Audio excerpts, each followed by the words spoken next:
Muchas gracias a los organizadores del evento, muchas gracias a Baxter y a Gensign por la invitación. Un placer muy grande estar aquí hoy, una vez más en Argentina. Yo voy a hablar hoy acerca de las complicaciones cardiovasculares en los pacientes enfermos renales con un foco más particular en los pacientes en diálisis peritoneal, que es una de mis áreas de interés más grande en investigación.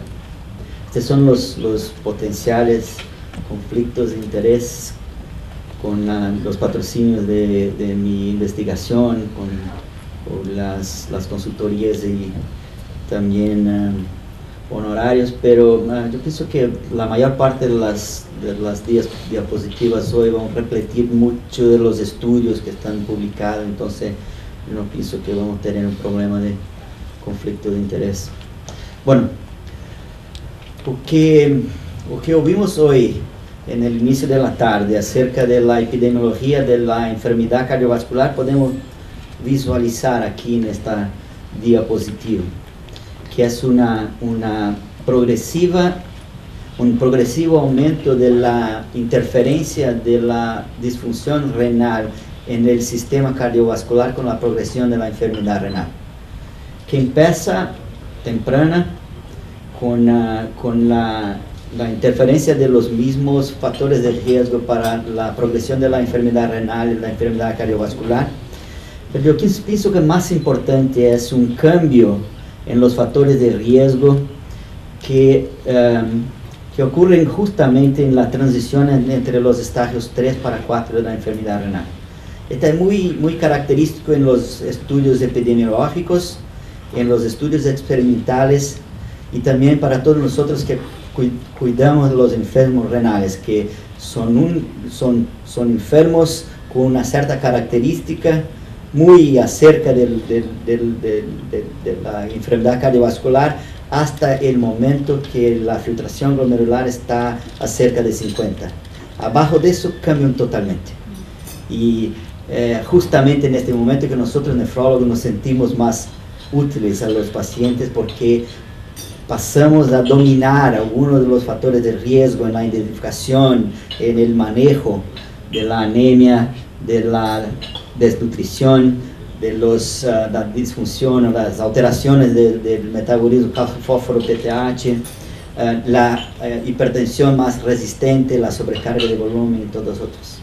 Entonces, justamente tanto en la clínica cuanto en la investigación epidemiológica o experimental, la transición entre los estadios 3 y 4 es la fase más, el estadio más importante de la enfermedad renal crónica progresiva. Y este cambio de los factores de riesgo para factores de riesgo que son especiales de la uremia o de la enfermedad renal, cambian no solo la característica de la enfermedad renal, pero también cambian la perspectiva de tratamiento. Lo que se hacía aquí no funciona más también aquí, y aquí empezamos a tener que tomar otras conductas terapéuticas para la reducción del riesgo cardiovascular en los enfermos renales. Vamos ahora a mirar con un poco más en los mecanismos involucrados en el riesgo cardiovascular. Y aquí tenemos que separar en dos sitios completamente distintos: la parte vascular y la parte miocárdica. Porque durante muchos años pensamos que la enfermedad cardiovascular del enfermo renal fuera una enfermedad con característica de aterosclerosis acelerada. Pero más y más entendemos que sí es verdad que la aterosclerosis está acelerada en la enfermedad renal, pero hay otras cosas más. A mí me gustaría discutir de una forma más amplia el riesgo cardiovascular del enfermo renal. Este es un estudio, yo pienso, muy importante porque define las bases de los mecanismos de la aceleración de la aterosclerosis en la uremia. Es un estudio en ratones, y lo que vemos aquí en esta diapositiva es que la remoción de un riñón, que normalmente no tiene como consecuencia la disminución de la filtración glomerular, ya tiene como consecuencia un aumento en el tamaño de la placa en la aorta de los ratones. Cuando hacemos una nefrectomía de 5/6 con la reducción más importante de la masa renal, que es comparable con la enfermedad renal crónica en los estadios 3 para 4, una filtración glomerular de 40 a 50 mililitros por minuto, tenemos 5 veces más crecimiento de la placa placa aterosclerótica de los vasos, mostrando que la presencia de la disfunción renal es muy importante en la aceleración de la formación de la placa aterosclerótica.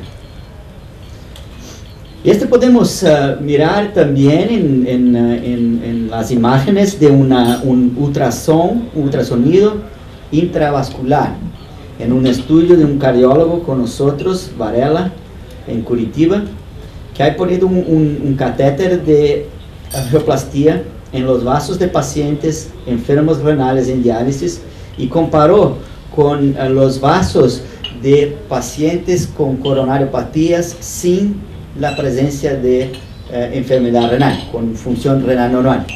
Y había dos cosas que fueron distintas en los dos grupos. Una, que había un diámetro de referencia proximal más grande en los enfermos renales, y esto se asocia a una lesión, una placa aterosclerótica más grande, una remodelación antes de la lesión, y también un lumen, una área cross-sectional de la arteria más pequeña en los grupos de enfermos renales. Entonces, las dos cosas que vimos aquí es que confirman lo que vimos con los estudios en las ratonas, que los enfermos renales tienen placas ateroscleróticas más grandes, más exuberantes. Y también en otro estudio hecho en Curitiba, publicado este año en Blood Purification, cuando sacamos las arterias de los enfermos renales en el momento de trasplante renal y comparamos con las características de las arterias de sus donantes saudables, vimos que para estos pacientes que fueron sometidos a toda la investigación para coronariopatías y para enfermedad cardiovascular, o que vimos que estos pacientes, un promedio de 30 años de edad, sometidos a un trasplante con donante vivo, habían placas muy grandes en los vasos. Esta es una arteria ilíaca externa, y también una calcificación vascular difusa, no solo en la media, pero también en la transición de la íntima para la media, en todas, y también alrededor de las placas ateroscleróticas calcificadas. Entonces, o que podemos mirar en los exámenes complementarios, en las arterias de pacientes, y lo que se puede ver en los modelos experimentales de uremia, son muy compatibles con una lesión altamente calcificada y una lesión con un tamaño muy grande, y justificando el riesgo que Adriana nos mostró, el riesgo aumentado de eventos cardiovasculares en los enfermos renales. Pero no puede ser solo los eventos isquémicos que justifiquen el aumento de la mortalidad cardiovascular.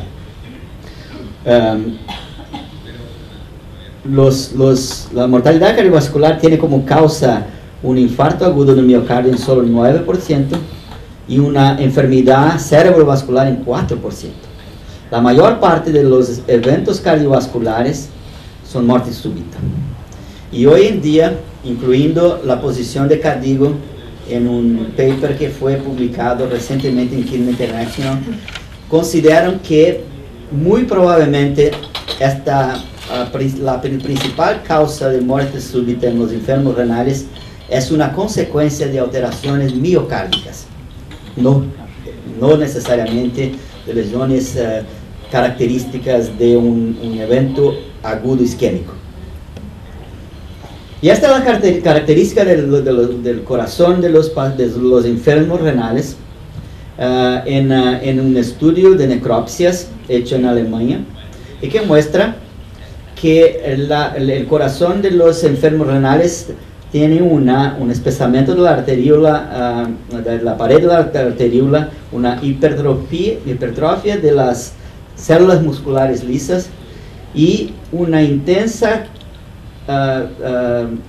una activación de fibroblastos perivasculares, en conjunto con una disminución en el número de los capilares en el miocardio. Este es o que se considera desde la década de 90 el corazón urémico. Corazón urémico, Gustavo, y aquí estamos hablando de síndrome cardiorrenal de tipo 4, ¿cierto? Muito bien. El corazón urémico no es caracterizado tanto por la disfunción sistólica clásica, que es lo que hablamos ahora poco, que es la insuficiencia cardíaca con refractaria, tratamiento más intenso y todo. La característica del corazón de los enfermos renales es un corazón con una disfunción diastólica. La disfunción diastólica, también llamada de la disfunción cardíaca con fracción de ejecución normal, es caracterizada por una hipertrofia del ventrículo izquierdo con elevadas tensiones al final de diástole y una reducción en la compliance del ventrículo. Esta es la principal característica de la cardiopatía del enfermo renal. Del punto de vista de progresión de los problemas cardíacos de los enfermos renales, lo que vimos en este estudio es que la presencia de disfunción diastólica es de 14% en el estadio 1 de la insuficiencia renal, de 40% en los estadios 2 y 3, y llega a más de mitad de los casos en estadio 4. Entonces, nos parece que en la vigencia de la uremia hay el desarrollo de una cardiopatía progresiva, con características principales de una cardiopatía de disfunción diastólica. Mucho probablemente sobre la influencia de los factores de riesgo particulares de la uremia: anemia, disturbios de calcio y fósforo, PTH. Yo no voy a hablar acerca de cada uno de ellos, pero hay evidencia de que anemia, hiperfosfatemia y PTH son inductores de fibrosis miocárdica que, del punto de vista de función, se traducen en disfunción diastólica. Y este es un trabajo que también en Curitiba, de Silvio Barberato, que es un cardiólogo que hace ecocardiogramas hace muchos años. Yo pienso que Silvio es el cardiólogo en el mundo con más experiencia en la realización de ecocardiogramas en enfermos renales. La cohorte de Silvio, que fue mi estudiante de doctoramiento, tiene hoy 350 pacientes en diálisis asintomáticos con un ecocardiograma hecho, que están siendo seguidos por el tiempo.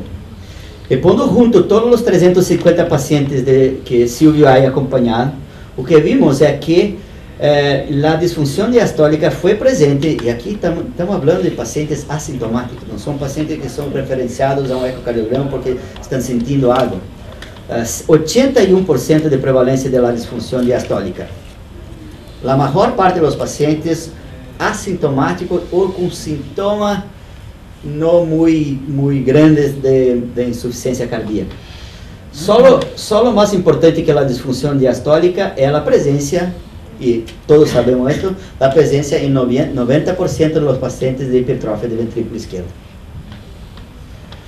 ¿Cómo podemos entonces identificar esta disfunción diastólica en los pacientes en diálisis? En hemodiálisis es un poco más fácil porque la disminución de la complacencia del ventrículo hace con que los pacientes con disfunción diastólica, con la miocardiopatía urémica, no resisten mucho a las alteraciones de volumen.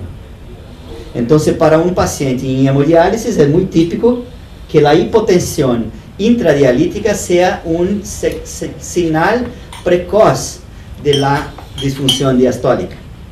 Y este fue propuesto por el grupo de Ritz hace muchos años, pero solo recientemente en este estudio que publicamos en Echocardiography, de nuevo Silvio ha demostrado que la presencia de un volumen de atrio izquierdo, que es un marcador de la disfunción diastólica, es el principal predictor de la disfunción, de la hipotensión intradialítica. Entonces, cuando miras en un paciente que está haciendo mucha hipotensión intradialítica, hay la posibilidad que este paciente pueda tener la disfunción diastólica, y hay indicación de investigación con ecocardiograma, porque si no hay interferencia en la disfunción diastólica es un importante y independiente predictor de mortalidad en los pacientes en diálisis. Este es un estudio de nosotros de nuevo, mostrando que si la función diastólica está normal, la sobrevida es muy buena, y si hay una disfunción diastólica, especialmente una disfunción diastólica importante, hay una disminución importante en la perspectiva de sobrevivencia de pacientes en diálisis. Entonces, no solo la disfunción diastólica, la miocardiopatía urémica es común, pero también es peligrosa porque está asociada a un aumento del riesgo de mortalidad.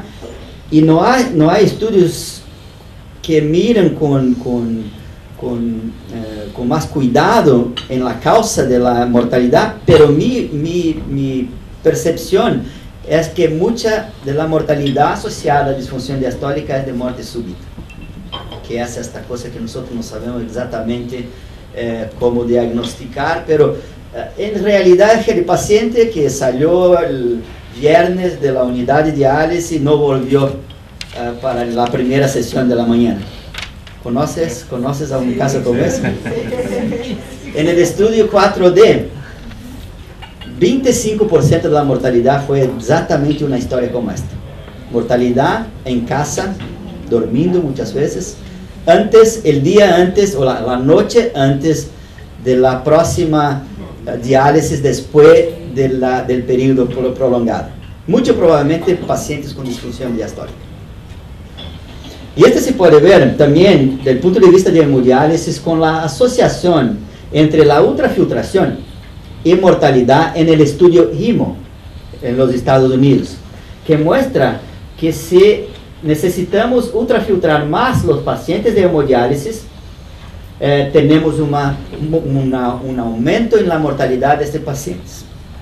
A mí me gustaría demostrar cuál es el momento que representa riesgo en términos de ultrafiltración. Acá está, más de 700 ml por hora, tenemos un súbito aumento en la mortalidad cardiovascular. Yo no sé si usted tiene... ¿Ah? No, esta es la ultrafiltración. También. Perfecto. Por esa razón, superando eso, se crea la hipertensión. Se transforma menos fisiológico y por tanto... Pero es increíble porque cuando miramos mis pacientes en la unidad de diálisis del hospital universitario, casi todos los pacientes tienen que hacer más de 700 ml por minuto de filtración. Y este es el momento que está determinando el aumento de la mortalidad. Entonces, yo sé que hoy estamos aquí para hablar más de diálisis peritoneal, pero la diferencia básica entre el riesgo de la mortalidad cardiovascular en hemodiálisis y diálisis peritoneal está aquí. El problema de la hemodiálisis es la ultrafiltración, la necesidad de cambios hemodinámicos durante la sesión intermitente. Esto no sucede en diálisis peritoneal. Por tanto, si tenemos para los dos grupos de pacientes la misma mortalidad, el mismo burden cardiovascular, hay que tener en diálisis peritoneal otros factores de riesgo que vamos a hablar hoy.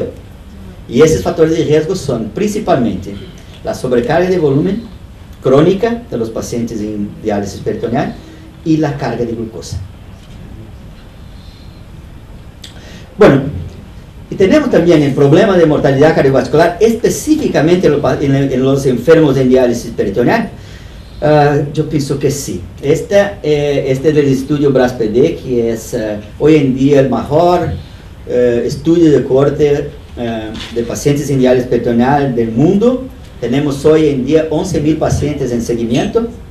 La colección de los datos hay encerrado hace 2 meses, pero tenemos hoy en día un banco de datos muy grande y la oportunidad de estudiar los predictores de desenlaces en esta población. Y en el BRAS-PD, que es un estudio nacional, aquí está el mapa de Brasil y aquí están los números de los pacientes en azul en cada uno de los estados. Entonces, verdaderamente un estudio nacional.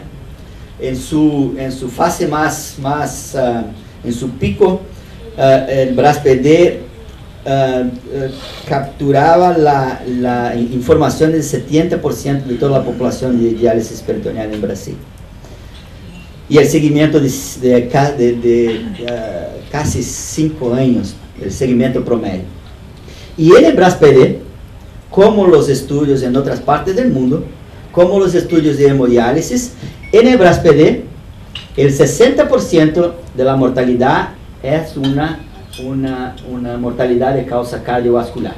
40% cardiovascular general y más 20% de enfermedad encefálica, vascular encefálica.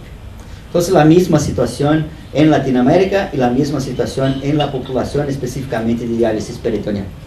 Entonces, ¿qué podemos hacer para manejar los pacientes con alto riesgo de mortalidad cardiovascular en diálisis peritoneal? Este fue un fórum que ha promovido Megiddo Narras del periódico Nephron Clinical Practice, que apresenté yo durante el Congreso Colombiano de Nefrología hace 2 años, que discutíamos justamente cuáles son los factores de riesgo, cuáles son las maneras que podemos manejar los pacientes en diálisis peritoneal que se consideran son sobre un elevado riesgo cardiovascular. Bueno, entonces miramos de nuevo a los factores de riesgo cardiovascular en la población de BRAS-PD. Y vamos a ver cómo estamos nosotros en Brasil. Y yo siento que no hay una diferencia muy grande en comparación con otros países de Latinoamérica o del mundo. Nuestros pacientes en diálisis peritoneal en Brasil, 30% son hipertensos. La presencia de edema clínicamente detectable en 1/4 de los pacientes, que es una cosa muy importante porque si hablamos de sobrecarga de volumen, aquí no hay ninguna duda que tenemos un paciente con sobrecarga de volumen cuando hay la presencia del edema. 25% de los pacientes en Brasil tenían edema en la primera avaliación. 49% de hemoglobina abajo de 11, un producto calcio-fósforo arriba de 55 y 21%.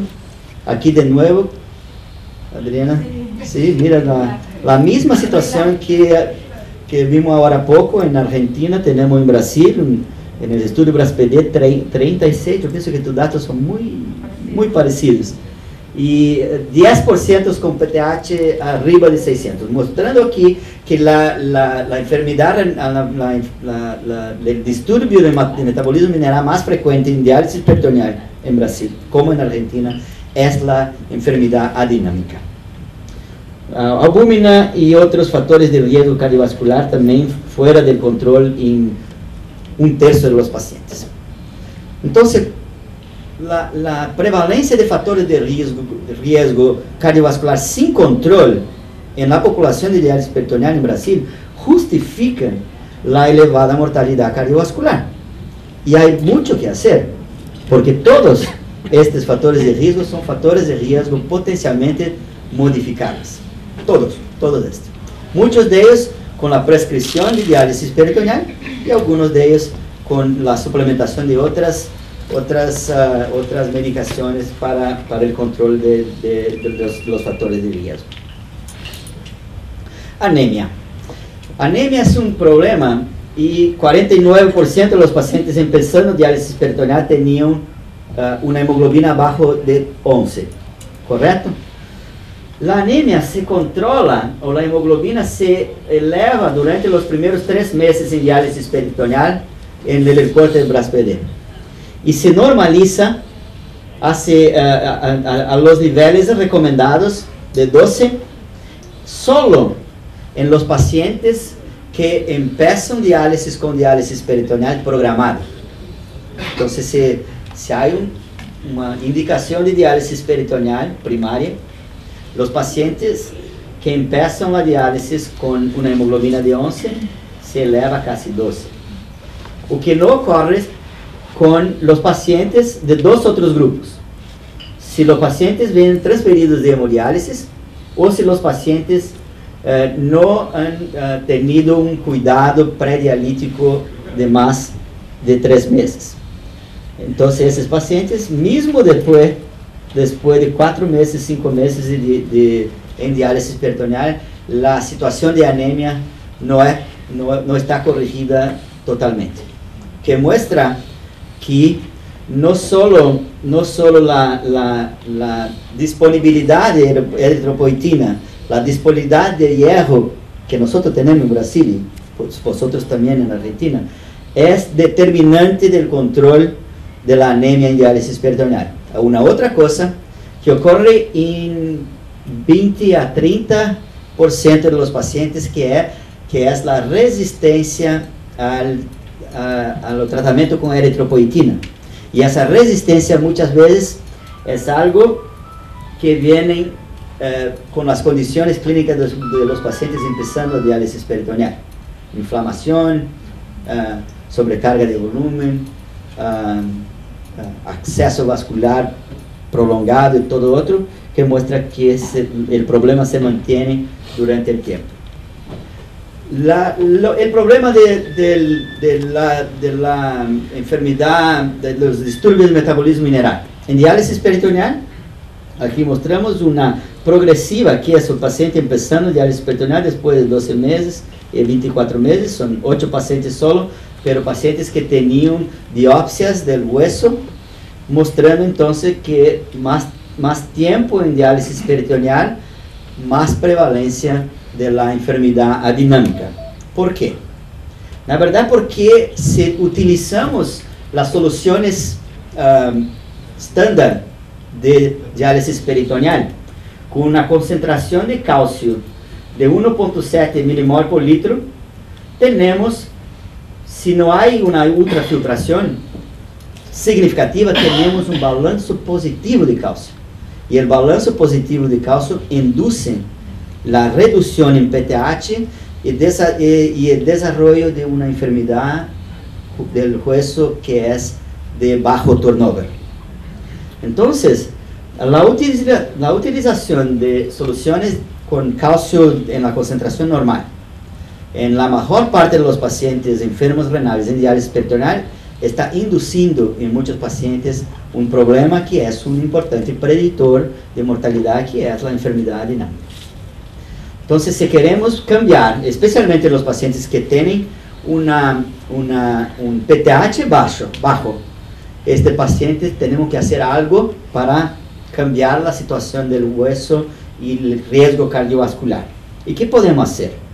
Aquí un estudio publicado en el Jornal Brasileiro de Nefrología hace 2 meses, que muestra que para los pacientes que tenían un PTH muy bajo y que fueron cambiados para soluciones que aquí estaban siendo tratados con soluciones de 1.75 de calcio, cambiamos para una solución baja en calcio, o que se sucedió es que los niveles de PTH después de 6 meses aumentaron para niveles normales en la mejor parte de los pacientes, mostrando que la reducción de la concentración de calcio de la solución de diálisis es una manera efectiva de cambiar una enfermedad dinámica, al menos si miramos al nivel de PTH. ¿Qué ocurre aquí? Es que si continuamos con la solución de bajo calcio, algunos de los pacientes desarrollan un PTH muy elevado. Pero ahí tenemos algo que hacer, porque para PTH muy bajo, ¿qué hacemos? No hay que hacer. Pero si tenemos un paciente con un PTH en elevación, hay una oportunidad de tratar con vitamina D, con los potenciales beneficios de los análogos de vitamina D que fueron demostrados ahora poco por Adriana. Entonces yo pienso que tenemos que monitorar más acerca de los niveles de PTH en los pacientes en diálisis peritoneal, identificar los pacientes al riesgo de enfermedad dinámica y cambiar las soluciones de calcio para una solución de bajo calcio, que yo pienso que están disponibles en Argentina, ¿cierto? Bueno. ¿Y ustedes saben cuál es la utilización? ¿Es muy utilizada en Argentina o no? Probablemente no, poco. Entonces, algo a pensar. Otra cosa es la sobrecarga de volumen. Y aquí tenemos un otro problema muy grande en los pacientes en diálisis peritoneal. Este es un estudio que nosotros publicamos en 2004, de Simone Gonçalves, que analizó los pacientes con enfermedad renal crónica en estadios 2, 3, 4 y 5 para la presencia de sobrecarga de volumen. O que Simone ha investigado es la sobrecarga de volumen asintomática mensurada por el diámetro de la vena cava. Identificó progresivamente más y más pacientes con enfermedad renal crónica en el tratamiento conservador, especialmente después de la filtración glomerular estar abajo de 30. Y 75% de los pacientes empezando diálisis tenían señales de sobrecarga de volumen por este método. Y esta es una cosa que confirma datos de Alemania, que está aquí, que los pacientes en diálisis peritoneal, aquí avaliado con un volumen extracelular por la avaliación de agua total, con agua marcada con deuterio, el gold standard para avaliación de sobrecarga de volumen. Los pacientes en diálisis peritoneal son pacientes que tienen un estatus de sobrecarga de volumen crónica, que se compara con la situación de los pacientes luego antes de empezar la sesión de diálisis, que nosotros sabemos que son pacientes que van a perder peso durante la sesión. Entonces una cosa consistente en la literatura es que por alguna razón nosotros nefrólogos tenemos una aceptación de la sobrecarga de volumen en pacientes de diálisis peritoneal, porque los pacientes no manifiestan la misma forma que los pacientes en hemodiálisis, problemas con eso, lo dejamos como está. Ahora, hay evidencia muy grande que este es un error, que nosotros cometemos durante muchos años, y que la interferencia para la normalización del estado de volumen quizá es la estrategia más importante que podemos hacer para reducir la mortalidad cardiovascular de pacientes en diálisis peritoneal.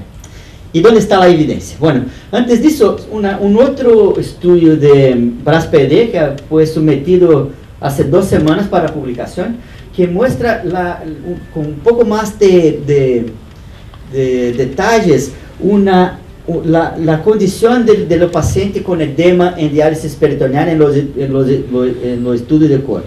Entonces aquí tenemos los pacientes con edema y aquí los pacientes sin edema. Y la característica, primero, que tenemos 25% de los pacientes en Brasil con la presencia de edema en la consulta médica, y que los diabéticos tienen más problemas de edema, y también que el peso de los pacientes con edema es más elevado y la tensión arterial más alta. Que es una cosa interesante porque es un marcador muy muy fácil de se mensurar y que está interferiendo en cosas como el control de la tensión arterial y quizá induciendo el aumento de riesgo cardiovascular. Aquí está lo que se sucede con la proporción de los pacientes, el número de los pacientes con edema a través del tiempo de diálisis peritoneal. O que logramos alcanzar es una disminución del número total de pacientes con edema después de 3 meses, pero mira, tenemos mismo después de 3 meses, los pacientes continúan, una gran proporción de los pacientes continúan con edema, mismo después del tratamiento de diálisis peritoneal estar estabilizado. Y siempre, en todos los meses, desde el inicio de diálisis peritoneal hasta al final de un año, los pacientes con edema, aquí, tienen siempre casi que un promedio de 10 a 15 milímetros de mercurio de tensión arterial más elevada en comparación con los pacientes que no presentaban edema. No hay diferencia en la tensión diastólica, pero la tensión sistólica es significativamente más elevada en los pacientes con edema comparado con los pacientes más estables. Este es un problema que es visto también en estudios de correlaciones que muestran que la tensión arterial se correlaciona de una manera negativa con la ultrafiltración.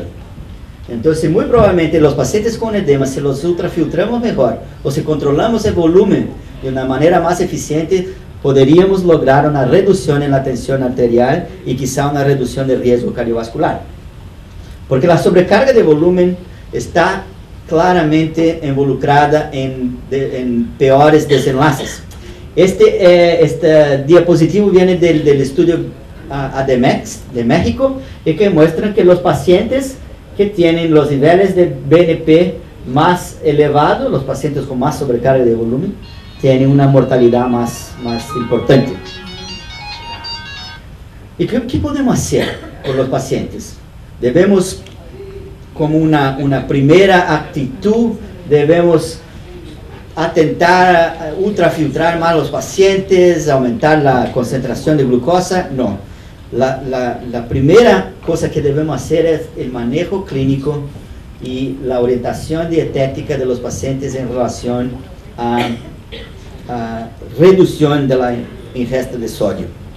Este estudio de Turquía ha analizado 47 pacientes hipertensos en diálisis peritoneal y con la medida de restricción de sodio, mitad de los pacientes se tornaron normotensos. Y los 27 que se mantuvieron hipertensos después de la intervención con la restricción de sodio, la mayor parte de ellos se corrigió la hipertensión con una combinación de una restricción de sodio y un aumento de ultrafiltración.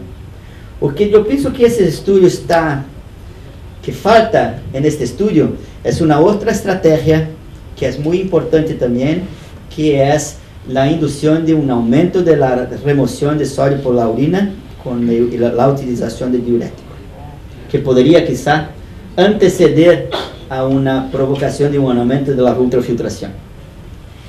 Otra cosa importante es que de una manera preventiva tenemos que cuidar de la función renal residual con una manera de alcanzar un control del estatus de volumen, porque un paciente con 500, 600 ml de diuresis, por supuesto, es muy más fácil atingir el control volémico en comparación con los pacientes anúricos. La diálisis peritoneal en comparación con la hemodiálisis es más eficiente en la preservación de la función renal residual. Pero podemos interferir con medicaciones, como por ejemplo la utilización de un inhibidor de la enzima conversora de angiotensina, que es efectiva en preservar la función renal residual. Y después de esto todo, atentar a aumentar la ultrafiltración. Entonces, ¿solo el aumento de la filtración puede disminuir el riesgo de mortalidad? Probablemente que sí. Este es un estudio también de los grupos de Turquía que muestra que se dividimos la remoción de volumen arriba o abajo de 750 ml por día. Los pacientes con una ultrafiltración arriba de 750 ml por día tuvieron una mortalidad significativamente más baja en comparación con los pacientes con una ultrafiltración más baja. ¿Esto se sucede solo en Turquía? La verdad no. En México, este estudio EDEMEX de nuevo, ultrafiltración más elevada, mejor sobrevida. Y también aquí, en el estudio Río de la Plata, yo pienso que muchos de ustedes participan en el estudio coordinado por Gustavo, también muestra que una ultrafiltración más elevada ofrece a los pacientes una mortalidad más baja. ¿Está correcto, Gustavo? Bueno. Gracias. Entonces, ¿cómo se hace? Podemos hacer el aumento de la ultrafiltración, se puede hacer con el aumento de la concentración de glucosa, una optimización del tiempo de permanencia de la solución en la cavidad, que se puede hacer con la diálisis peritoneal automatizada, o con la indicación de soluciones alternativas de diálisis peritoneal. Y yo pienso que Eduardo ya ha comentado con usted acerca de la utilización de los efectos de la diálisis de la icodestrina en los aumentos de ultrafiltración. Pues vamos a revisar en la práctica cómo se utiliza la icodestrina. Yo pienso que aquí tenemos una de las mejores indicaciones de icodestrina, que es para el cambio longo durante el día para los pacientes en APD. Nosotros en Basile hoy en día tenemos 70% de los pacientes diálisis peritoneales están en APD, entonces APD está se tornando la modalidad de diálisis peritoneal más importante. Yo pienso que aquí en Argentina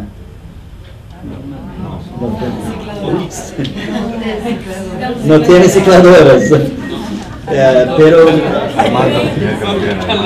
Pero perdón, no quiero crear ninguna situación incómoda.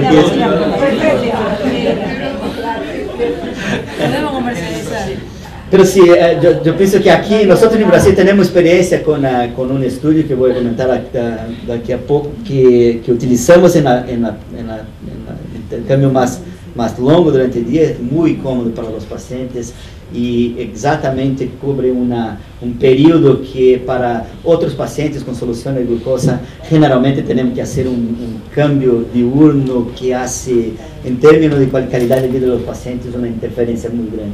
Entonces yo pienso que la utilización de icodestrina en el cambio longo aquí es muy importante, quizá más importante que el cambio nocturno en pacientes en CAPD. Está el perfil de ultrafiltración prolongada. Tenemos pacientes con 10, 12 horas de utilización con una ultrafiltración mantenida. Y está bien comprobado. En Europa, la utilización y la documentación de icodestrina empezó en el inicio de la década de 90. Y en algunos de los países en Europa, yo me recuerdo cuando estaba en Suecia, casi todos los pacientes empiezan la diálisis peritoneal con soluciones alternativas, una combinación de soluciones fisiológicas más una solución con un agente osmótico alternativo. Pero nosotros en Latinoamérica ainda tenemos que discutir los datos y convencer las personas que van a pagar un poco más para probar la utilización, demostrar la eficiencia. Yo pienso que la eficiencia es muy clara, tanto para una comparación con un cambio de 8 horas para 12 horas, un aumento significativo de la ultrafiltración con la utilización de icodestrina, reduciendo la agua corporal y el peso seco de los pacientes. Y aquí la primera vez que yo tuve la oportunidad de utilizar la icodestrina en un grupo de pacientes con uno solo intercambio comparativo con una glucosa hipertónica, mostrando que la mayor parte de los pacientes hay un aumento importante de la ultrafiltración con la utilización de icodestrina para intercambios longos.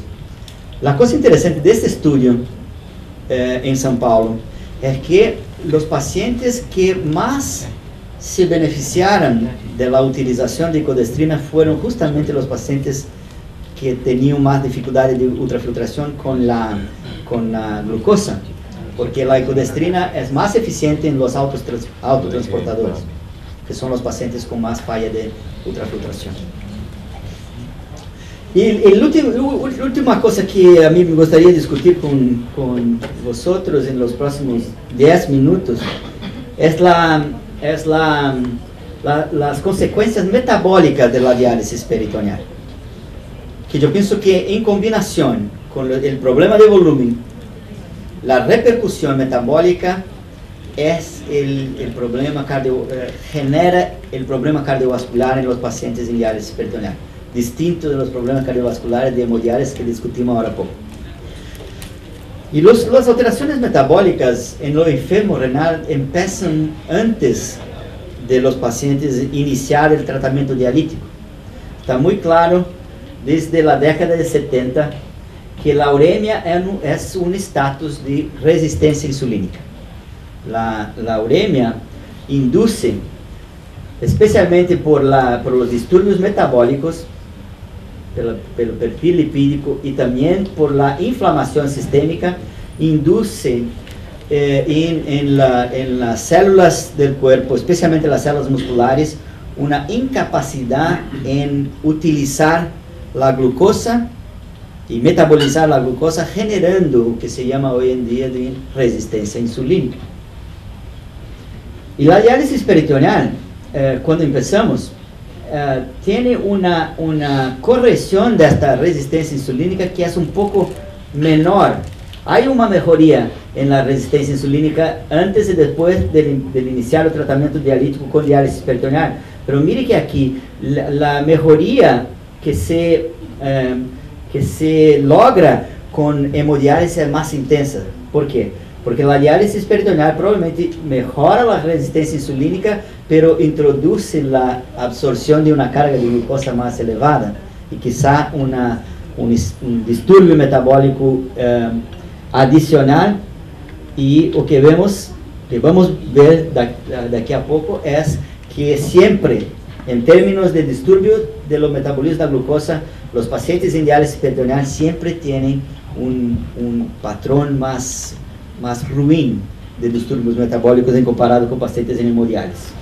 Aquí está, los efectos glucémicos de la administración de glucosa en dos vías, oral e intraperitoneal, que podemos ver que hay un pico de hiperglicemia en las dos maneras de administrar glucosa, pero la administración intraperitoneal genera una manutención de una hiperglicemia que no está asociada a la administración vía oral. Entonces podemos decir que administrar glucosa por la vía intraperitoneal, del punto de vista de glucemia, es peor do que administrar glucosa vía oral, en términos de inducción de hiperglicemia. Y también, lo que podemos observar es que muchos de los pacientes enfermos renales se tornan diabéticos después de empezar la diálisis peritoneal. Probablemente estaban en un estatus de prediabetes y la introducción de la absorción de la glucosa hace con que un número grande de los pacientes en diálisis peritoneal, en esta experiencia de Hong Kong, 19% de los pacientes en diálisis peritoneal desarrollaron diabetes después de empezar el tratamiento dialítico. Y 4.4% tenían glucosa fasting de arriba de 200 miligramos por decilitro. Entonces la diálisis peritoneal puede inducir, que se llama de new onset hyperglycemia, en pacientes que no eran diabéticos antes de empezar la diálisis peritoneal. Y aquí una comparación que nosotros trabajamos. ¿Eran obesos? ¿Ah? ¿Eran obesos otros pacientes? No muchos deben ser obesos porque es en Hong Kong. La prevalencia de obesidad no es muy grande. Y aquí están las características de los disturbios de metabolismo de carbohidratos en una población de diálisis peritoneal pareada para una población de hemodiálisis en términos de edad, sexo y otras cosas. La fasting glucose estaba significativamente mayor en los pacientes de diálisis peritoneal. Hemoglobina glicada, estos pacientes no son diabéticos, pero tenían una hemoglobina glicada más elevada comparada con hemodiálisis. 6% de los pacientes tenían hemoglobina glicada para diagnóstico de diabetes nuevo, y el índice HOMA, que es un índice de resistencia insulínica más elevado en comparación con los pacientes en hemodiálisis, que son necesarios para el diagnóstico de síndrome metabólica. Nuestros pacientes de diálisis peritoneal tenían 2 veces más prevalencia de síndrome metabólica comparado con los pacientes en hemodiálisis pareados para edad, sexo y otras comorbilidades. Entonces podemos decir que así la diálisis peritoneal está aquí induciendo un disturbio metabólico que no solo es un problema, pero también era una inmensa oportunidad para intervenciones. Y para empeorar la situación hay cambios de la membrana, la estructura de la membrana y la función con el tiempo en diálisis peritoneal, exactamente con la disminución de la función renal residual. Y lo que tenemos aquí, después de 3 años, es un paciente que no tiene más producción de orina y que no está ultrafiltrando muy bien porque la membrana está cambiada para se tornar un autotransportador. Y cuanto más alto el transporte peritoneal es, aquí para un autotransportador, mayor es la absorción de glucosa y mayor es el disturbio metabólico inducido por las soluciones de glucosa. Entonces, que tenemos aquí una situación que empieza con la utilización de máximas de glucosa, muchas veces porque nosotros queremos ultrafiltrar más, para retirar el exceso de sal que el paciente está comiendo muchas veces. Y esto genera un transporte peritoneal rápido. Y esto genera una elevación en la absorción de glucosa, con una disminución del gradiente osmótico y una queda en la filtración, una caída en la filtración, la ultrafiltración. Con la caída de ultrafiltración, el paciente desarrolla edema, hipertensión y todo lo que hacemos, lo ponemos más glucosa, más concentración de glucosa y más complicaciones metabólicas. Entonces, un ciclo vicioso. Bueno, y quizá por esta combinación de cosas, no solo pela falla de la ultrafiltración, pero también por la inducción de más disturbio metabólico en el autotransportador, lo que podemos observar aquí es un aumento en la mortalidad de pacientes cuando el transporte peritoneal es más rápido. Y este es un impacto de una serie de cosas que acontecen en el autotransportador. El aumento de la absorción de glucosa, llevando a obesidad, dislipidemia, a más resistencia insulínica, llevando a más pérdida de proteína con desnutrición, pérdida de capacidad antioxidante, más edema y a pérdida de ultrafiltración, la capacidad de ultrafiltración con sobrecarga de volumen, hipertensión y activación de estatus inflamatorio.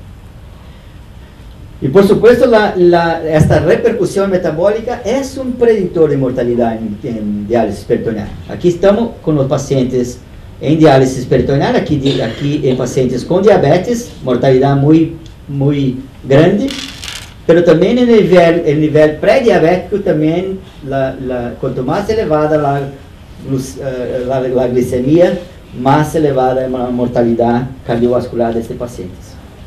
Esto también vale para un otro marcador de disturbio metabólico que es la hemoglobina glicada.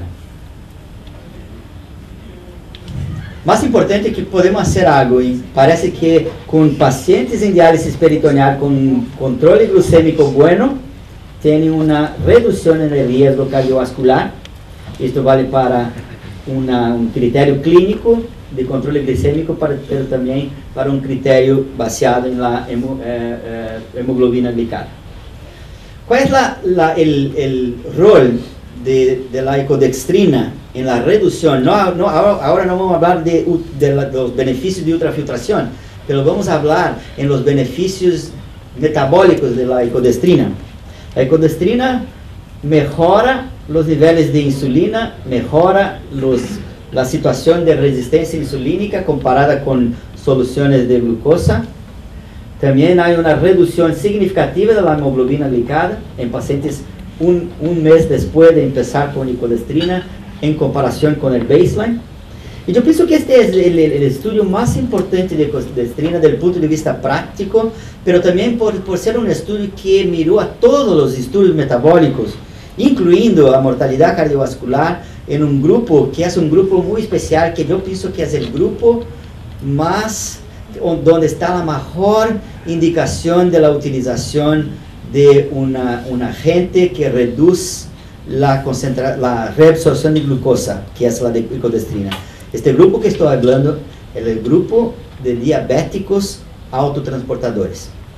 Entonces, pensamos que aquí, si no podemos hacer como los europeos, de utilizar las soluciones alternativas para todos, y si teníamos que mirar a un grupo con el mayor beneficio, este es el grupo, incluyendo por la evidencia de los estudios, por la evidencia del beneficio, es el grupo de diabéticos con un transporte alto. Este es el estudio mexicano, coordenado por Ramón Paniagua, que es la misma persona que fue el principal investigador de ADMX. Y Ramón ha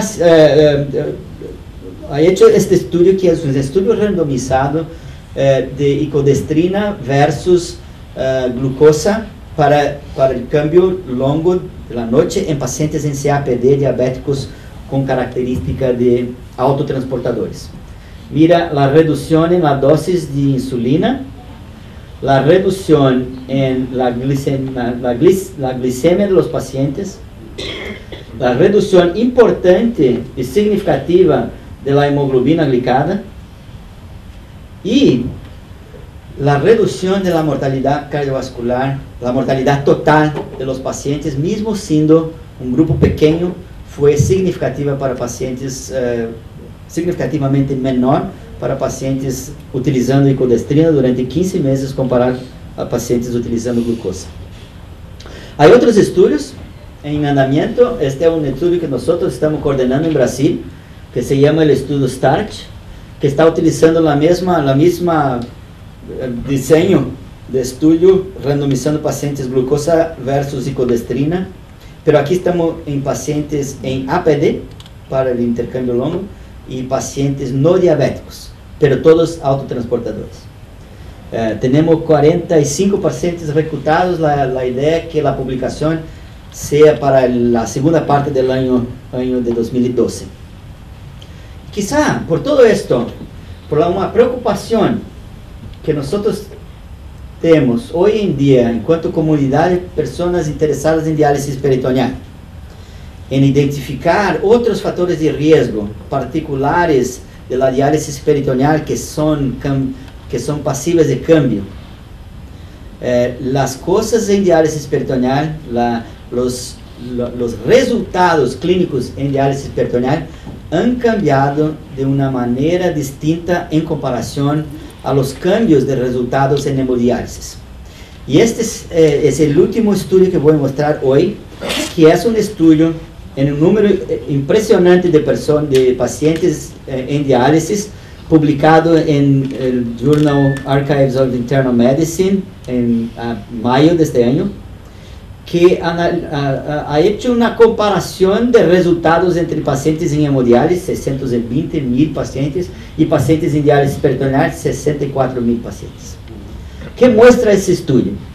Primero, si tenemos la situación general de todos los pacientes durante los últimos 10 años, en términos de resultados clínicos, no hay diferencias. Aquí están todos los pacientes.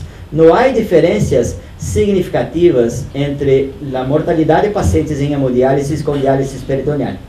Quizá una pequeña división en las curvas aquí, después del segundo año, pero se mantiene no significativo como cuando consideramos todos los periodos de avaliación. Pero mira lo que está ocurriendo a lo largo del tiempo. 96 a 99, 2000, 2002 a 2004. Tenemos aquí un cambio muy impresionante de los resultados clínicos con la diálisis peritoneal, que muestran una equivalencia completa, una sobreponencia de las curvas completa en los últimos años, que quizá es un resultado de todo esto que hablamos hoy, de la preocupación de la comunidad de diálisis peritoneal en identificar fatores de riesgo y oportunidad para intervenciones que ya están siendo posibles de se poner en práctica. Esta es la diferencia en el aumento de la sobrevivencia de los pacientes en hemodiálisis durante los últimos 10 años, 6% menos mortalidad en hemodiálisis en los Estados Unidos, y la mejoría en la mortalidad o la mejoría en la sobrevivencia de pacientes en diálisis peritoneal 2 veces más, de 12% mejoría en resultados clínicos en diálisis peritoneal. O que muestra que no estamos solo hablando de problemas aquí, no estamos hablando de cosas que podemos cambiar y que quizá han cambiado a lo largo de los últimos años, haciendo de la diálisis peritoneal una terapia no solo equivalente, pero también una terapia que está evoluindo de una manera más rápida do que a hemodiálisis y ofreciendo a más y más pacientes una alternativa de tratamiento. Entonces, aquí es una diapositiva que es una figura de un paper en Kidney International que escrevi quando estava em Suécia, em mi postdoc em 2003, que hablaba de uma coisa que cambiou um pouco, que estava cambiando um pouco a maneira que se via as soluções alternativas de diálise peritoneal, uma coisa que estava toda voltada para uma melhoria na proteção da membrana e a regeneração de um efeito na membrana para melhorar a ultrafiltração ou menos agressão à membrana, mas não. Se habla hoje em dia de uma biocompatibilidade global da diálise peritoneal, com seu componente local, mas também com seu componente sistêmico. E eu penso que esta evidência de que a prescrição de novas soluções de diálise e a percepção de que temos que manejar de uma maneira mais agressiva os fatores de risco novos que estão identificados, sobrecarga de volume e os distúrbios metabólicos, é a maneira que vamos evoluir com a melhoria de resultados clínicos com diálise peritoneal. Muchas gracias.